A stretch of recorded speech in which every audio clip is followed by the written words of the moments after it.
রোজা রমজানের মাসে কিন্তু ভাজা পোড়া খাইতে খেতে একদমই অভুক্ত লাগে, একদম বোরিং লাগে, যেমন তেমন একদম গ্যাসের সমস্যা হয়ে যায় এই তেলের জিনিস খাইতে খাইতে। তো আজকে ভাবলাম একটু টক ঝাল কিছু খাই। ইফতারির পরে কিন্তু মাছ মাংস দিয়ে একদমই ভাত খাওয়া যায় না, তাই আজকে ভাবলাম টমেটো দিয়ে চাটনি রান্না করি, তারপরে একটু ভালো করে ভাত খাওয়া যাবে। রোজার মধ্যে কিন্তু রোজা থাকার পরে একটু টক ঝাল না হলে কিন্তু খাওয়াই যায় না, একটু ভর্তা না হলে খাওয়া যায় না, একটু টক জাতীয় কিছু না হলে একদমই ভাত খাওয়া যায় না। তাই আজকে চাটনি রান্না করার জন্য বসে পড়লাম। তো এখানে 3 কেজি টমেটো আনছিল, তো ভাবতেছি এত টমেটো দিয়ে কি করব, পরে তো নষ্ট হয়ে যাইব, তাই বেশি করে টমেটো নিয়ে আমি চাটনি রান্না করার জন্য বসে পড়লাম। তো এদিকে আবার রান্না করতেছিলাম, তো এই রান্নার ফাঁকেই আমি টমেটোটা রেডি করে নিতেছি। টমেটোগুলো নিয়ে তারপর আমি ধুয়ে নিছি ভালো করে। তো এখন আমি টমেটোগুলোকে 2টা কাটা দিয়ে নিতেছি। সবগুলা টমেটো ধুয়ে নিছি, বোটাগুলা ফালাই দিছি। এরপর আমি টমেটো কেটে রেডি করে নিতেছি। চুলায় থাকা তরকারিটা রান্না শেষ হলে এই টমেটোর চাটনি বসিয়ে দিব। তো এদিকে আবার আমি লাউ শাক রান্না করতেছি শুটকি দিয়া। তো শুটকি একটু ভর্তা, একটু চাটনি এগুলো না হলে কিন্তু একদমই ভালো করে ভাত খাওয়া যায় না।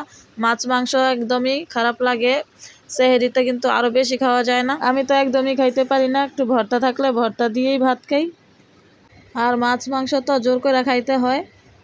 তো এদিকে আবার তরকারিটা পুড়ে যাইতেছিল, তো একটু নেড়ে চেড়ে নিলাম, নয়তো আবার পুড়ে যাবে। তারপরে আমি তরকারিটা নামিয়ে এদিকে চাটনি রান্নাটা বসিয়ে দিলাম। কড়াইয়ের মধ্যে সবগুলা টমেটো দিয়ে একটু হলুদের গুঁড়া, লবণ দিয়ে, একটু মরিচের গুঁড়া দিয়ে তারপর সিদ্ধ বসিয়ে দিলাম। তো এখানে কিন্তু কোনো পানি দেই নাই, এমনিতেই পানি উঠে যাবে।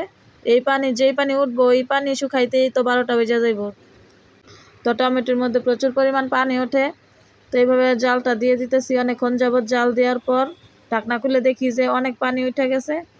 তারপর আবার নেড়ে চেড়ে দিলাম। তো এদিকে ঢাকনাটা খুলে দেখি কি অবস্থা। সব কিছু বাদ দিয়ে আমি যে চুলায় রান্না করতেছি এইটাই অনেক কিছু। তো চুলার মধ্যে এই ভেজাল করে তারপরে রান্না করাটা কিন্তু অনেক কিছু আমার কাছে। যাই হোক, সব কিছু রেডি করে নিলে কিন্তু চুলায় রান্না করতে বেশ ভালোই লাগে। যদি বাচ্চারা কোনো বিরক্ত না করে তাহলে কিন্তু খুবই ভালো লাগে, কিন্তু যখন বাচ্চারা বিরক্ত শুরু করে তখন তো গ্যাসেও রান্না করে শান্তি নেই। তো এখন মেয়েটা ঘুমাইতেছে, তাই ভাবলাম এর ফাঁকে আমি রান্নাটা শেষ করে নিই। তো এদিকে দেখলাম ঢাকনা খুলে অনেক পানি উঠে গেছে। তো এইভাবে অনেক জাল দেওয়ার পর টমেটোটা ভালো করে সিদ্ধ হয়ে গেলে অনেকক্ষণ জাল দিতে দিতে পানিটা শুকিয়ে নিব, একদম শুকনা শুকনা করে নিব, একদম ভর্তার মতো করে। তো ভালো করে না শুকালে কিন্তু খেতে মজা পাওয়া যাইব না। অনেকক্ষণ যাবৎ রান্না করার পর কিন্তু এই পানিগুলো শুকাইছে। যাই হোক, শেষমেশ আমি কিন্তু টমেটোর চাটনিটা শুকাইতে পারছি অনেকক্ষণ জাল দেওয়ার পর। তো এটা কিন্তু খাইতে খুব মজা হয়েছিল। টমেটোর চাটনি রান্না করার পর আমার জামাই কিন্তু শুধু টমেটোর চাটনি দিয়েই খাইছে, অন্য কোনো তরকারি আর নেয় নেই, শুধু এই চাটনি দিয়েই খাইছে। বলে যে তুমি খাইবা না, আমি একাই খাবো এগুলা। অনেকক্ষণ জাল দেওয়ার পর চাটনিটা এরকম শুকায় একদম ভর্তার মতো করে নিছি। এরপর আমি রসুন, বড় বড় সাইজে 3টা রসুন থেতলিয়ে নিছি একদম ভালো করে।